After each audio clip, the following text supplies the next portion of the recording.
हे बघा किती मस्त लोणचं झालेलं आहे। कैरी आणि मिरचीच्या लोणच्याला लागणारं मसाल्याचं साहित्य बघा।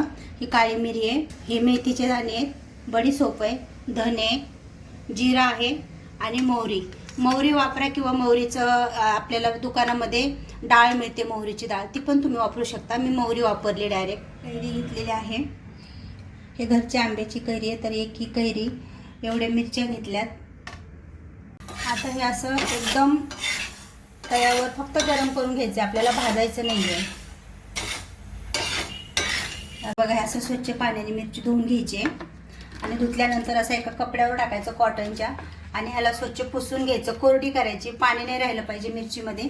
मिरचीत जर पाणी राहिलं तर आपलं लोणचं खराब होतं, जास्त दिवस टिकत नाही, त्याच्यामुळे असं पुसून कोरडं करून घ्यायच्या पूर्ण मिरच्या। बघा हे चॉपर आहे, चॉपरमध्ये आता हे मी आंबा असं कापून त्याच्यात टाकला आहे, त्याच्यामध्ये चॉप करून घेते मी।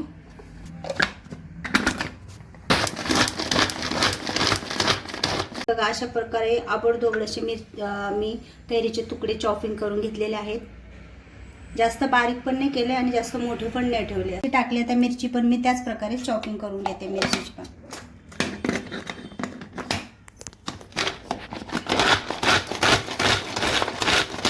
चॉपरमध्ये टाकून ही असं मिरची आणि कैरी अशी चॉपिंग करून घेतलेली आहे आणि हा जो मसाला आपण गरम करून घेतलेला आहे आता तो मिक्सरमध्ये वाटून घ्यायचा।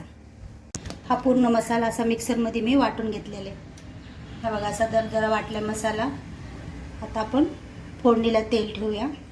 तर कढई ठेवणे बघा, कढईमध्ये तेल टाकायचं, तेल भरपूर टाकायचं, कारण लोणच्यामध्ये तेल जास्त असेल तर आपलं लोणचं टिकतं आणि छान पण होतं। ते बघा आपलं तेल गरम झालं आहे, तर त्याच्यामध्ये आपण जो मिक्सरमध्ये मसाला घेतलेला आहे तो मी मसाला टाकला आहे वाटायला। नंतर त्याच्यामध्ये हे चॉपर केलेला मिरची,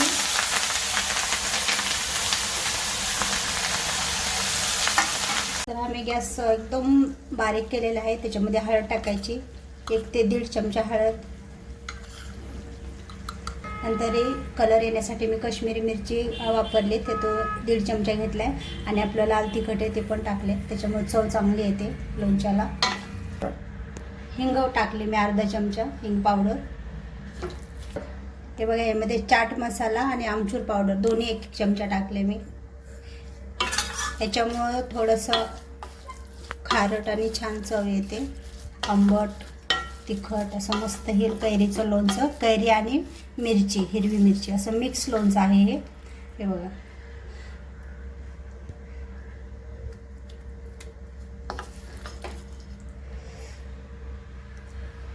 असं हे चवीपुरतं आता मीठ टाकायचं चवीनुसार।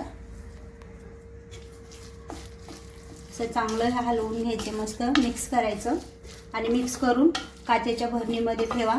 हे 4-5 महिने आराममध्ये लोणचं राहतं आपल्याला फ्रीजमध्ये आणि खायला पण खूप चवदार लागतं। अशा प्रकारे आपलं असं ताबडतोब खाण्यासाठी हे लोणचं तयार आहे। तर झटपट लोणचं कैरीचं आणि मिरचीचं तुम्हाला कसं वाटलं ते मला कमेंट करून नक्की सांगाय। बघा मस्त असं आपलं हे लोणचं तयार झालेलं आहे।